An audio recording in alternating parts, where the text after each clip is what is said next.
Hey all, welcome back to another dedicated YouTube video. Nothing that's going on Twitch. Howdy. Beanie Quick here.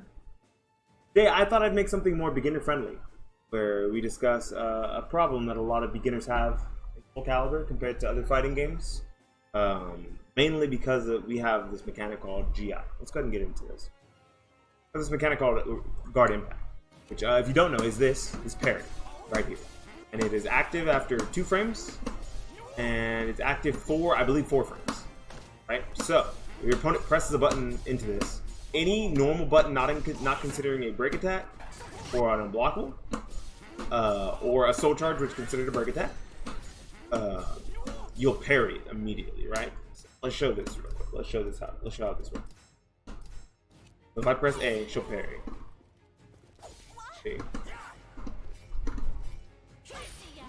B, she'll parry. K, she'll parry. Even lows, right? And even throws. Parries everything except big damage things, break attacks, anything with lightning. Okay? So a lot of players actually have problems dealing with this.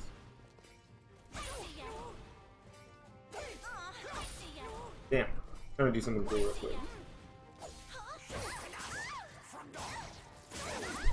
So that's actually the first step of what I was going to show you guys. Is a lot of players actually have trouble dealing with these. And people will use them after safe moves, right? So let's look at Shangwa's launcher. Probably one of the safest things in the game, Full Crouch 3B. It's a safe launcher. There's not very many of those. Let's go ahead and take a look at this. That's what happens if I try to press buttons after that. Right? So instead of immediately taking my turn back, I can just wait, right? Or instead, what people will tell you a lot of the time is to take your turn back with slower buttons. What I will tell you today is that instead, Soul Calibur has one of the freest movement systems in 3D fighters, minus the fact that it's unsafe. It has one of the easiest movement systems. Back steps, side steps, forward steps. Everything's really easy with guards, right? With guard. Step guard. Minus 12, minus 16, minus 14. I do apologize. Forward steps are safe. So, what I'd recommend is actually take a side step, or take a back step, and wait for your opponent to make a mistake. See? So let's say she does that. I can actually backstep in 3B. She can't press anything. She doesn't have time.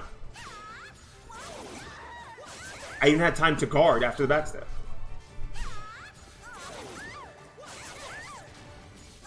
And if you believe your opponent might mash, we have an option set for that, right? It is still, at the end of the day, just another defensive layer in the game, another 50-50, another mix-up.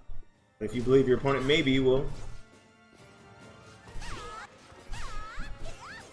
See? You can even try a sidestep here. Okay. If you do a sidestep duck, that was a sidestep duck.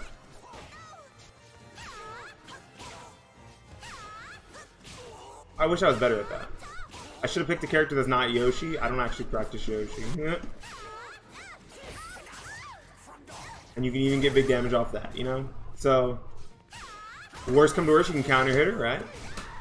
But what I was here today is just to teach you how to safely and simply, as beginners to the game, play around GI. Now, that is one of the mix-ups that comes along with GI, but you can kind of cover both of those options samey, right? So say instead that was a 2A. Let's go ahead and record that, right? Go ahead and record that same thing. Oops, I suck, wrong thing. Oops, I suck, wrong thing. Fuck, wow. Alright, last one. Okay, so now we have that recorded. Let's go over here and instead play this. Let's see if backstep will get caught. Play recording.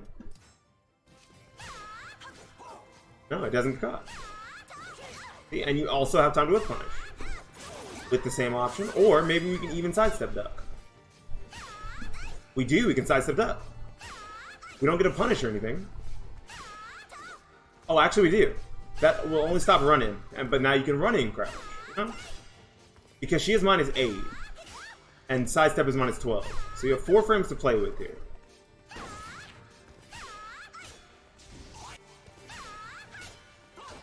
You don't get your turn back unless she whiffs. But if she hits you with it, you at least are covering both options by doing this. And then if she actually throws out the GI like you expected, which, you know, at lower level, there's a lot more GIs in there than higher level, then you already had it scouted. And you get your full combo punish. Also works against reversal edge, essentially the same way.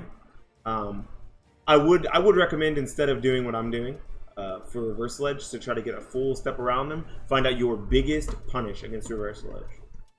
Don't press the buttons too early. If you see the reversal edge, instead keep stepping. Let's get that recorded. Oh wow, I'm really good at GIing, huh? Did that on accident. Wow, that's not what I'm trying to do at all.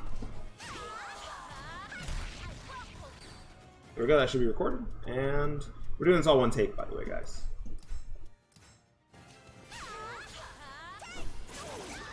And I'm sure there's a bigger punish than that. Something like that. I don't know my combo there. Yeah, I have no clue what the combo is.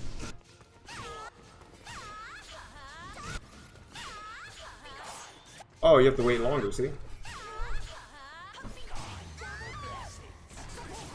I have no clue what the combo is, but if I was a Yoshi man, I would. You know?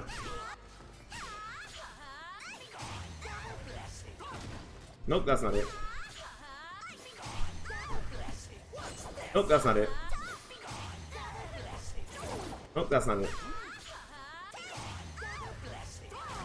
No clue. But we have established that Yoshi has a lethal hit for that.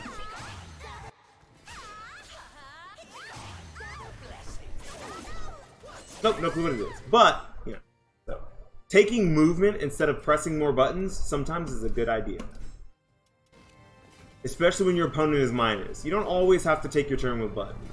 Now, if you guys have watched a lot of my videos, you'll see that over time, I've gone from mashing a lot on disadvantage on advantage, like cranking on 2As and jump Ks and PB and 6K with Zos and AA and all that stuff, to just moving around. Like, we're back in neutral. I'm not going to do this. Why would I run up? For what? For what? I'm winning. Or we're in neutral, and we're pretty much even in line.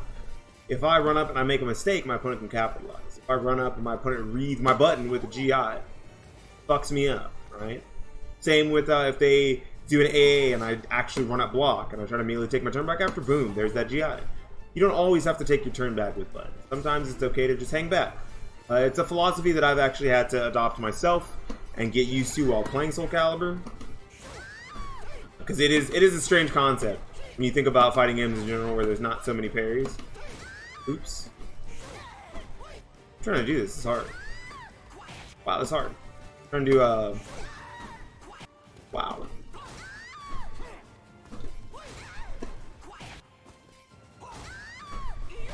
This is really hard.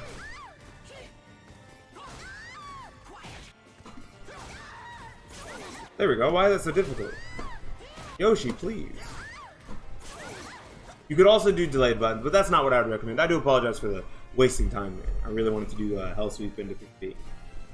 What I would recommend is just taking your turn back sometimes with movement. Because, especially on a stage that's... let's go to... There's no stage select. Let's go to character select. Especially on a stage with walls or ring edges or whatever. You know, you never want to leave yourself in a position to get completely killed because you decided to do something really dumb with the wall. Let's put this into a simple perspective. This is the easiest thing I can think of. You're on desert stage. You're not Zos, because if you were Zos, you would stay here. Stay exactly where you are. You would actually exactly want to be in this spot, which is more patient. But I'm going to show you guys something cool. And I've seen it happen. I've seen it happen in mid-level play. I've seen it happen in tournaments. I don't think I've ever seen it happen in high-level play. That'd be some interesting stuff right there. So I'm going to set Grow to AA, and then GI. I have to get him to turn around first. I wonder, can I set him to can I set us to a certain spot in the ring? Position settings. Ringside. There we go. Ringside. Oh, let's trade.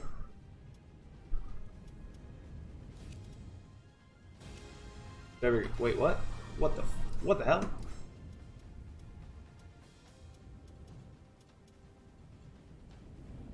You'll have to give me a second. Okay, there we go. So now I'm gonna set Grow to AA and then BB immediately. Get him to move forward a little bit, shall we? I'm sorry, AA and then GI.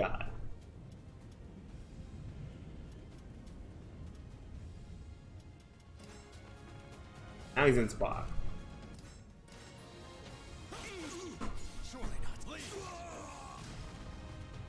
I did that wrong. I actually have to finish it. I'm done.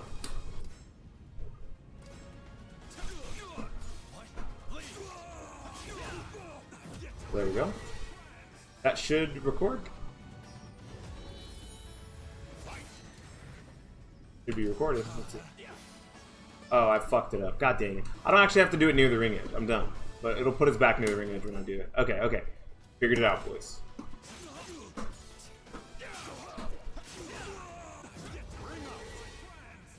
Well, I mean, it should be recorded. That's the dream. I don't actually entirely know if it worked. Let's see.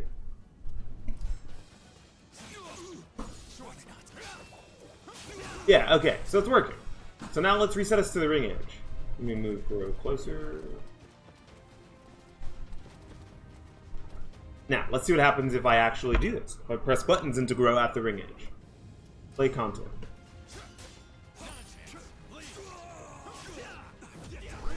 I kill myself. I lose the round at a full life bar because I decided to press buttons. Now, let's see what happens if I decide to be patient against grow. Closer. All one take, boys. I should learn how to edit. Somebody teach me how to edit so I don't have to do this. Like content. That was the worst accident I've ever seen in my life. Okay, well, I don't want to do it all. The content. We can get a ring out of our own. Look at that. By instead of being scared or being worried, or you know, even attempting to press a button there, if we just wait a little bit, we can instead get our own ring out. Look at that. And that would work on a ring out situation. There's way bigger punishes, of course, that I could be getting there, but just in a situation where that really comes up and like it can completely ruin a game for you. And for those who don't know, I believe GIs are extremely punishable on the whip. Take a look. Let's set them to just GI. Oh, whoops. Okay, so he's going to block immediately after GI. We're going to play this live. If you see a GI, you can fully launch it. See? I wish my combos were better. See? If you see it, full combo. With a standard, that's a 20 frame launcher. So that means you can do that with probably any character, I assume. Oh wait, am I doing that wrong? Oh well, I don't know if I played it. Too slow. Too slow. You can get a 22 frame if fast enough. Not a 28 frame. Oh, he actually GI'd me, holy crap. Yeah. So, you know, instead of always wanting to, you know, press. Press and press and press. The moral of the story is sometimes you just have to take your turn back with buttons. I apologize for the super lengthy video about this, but I've had a lot of people ask me why in the world they see people backing away from their opponent when their opponent just pressed buttons, right? And the reason why is because there's so many safe moves in this game. There's so many -2s, -4s, -6s. Oh, that's actually plus on all these are on block. That's minus on block. So that's -6 on block. -6 on block. There's so many moves like that, -4 on block or -6 on block. Where afterwards, your opponent can just throw out a GI. Your opponent can soul charge. Your opponent can counter poke match. But if you're moving and you're calling that out and you're ready for it, instead, you get a whip punish. Maybe it's not always as big as a full combo. Maybe your whip punish is as tiny as BB. But you know what? That's damage that you didn't have, that you just got on the table because of the fact that you were patient. And because of the fact that you were ready to play around your opponent's defensive options. I want all of you to do. Thanks so much for watching. Please subscribe, like the video if you liked it. I might be doing more random thought talk content. We'll see you guys. Thank you guys so much for hanging out. Peace.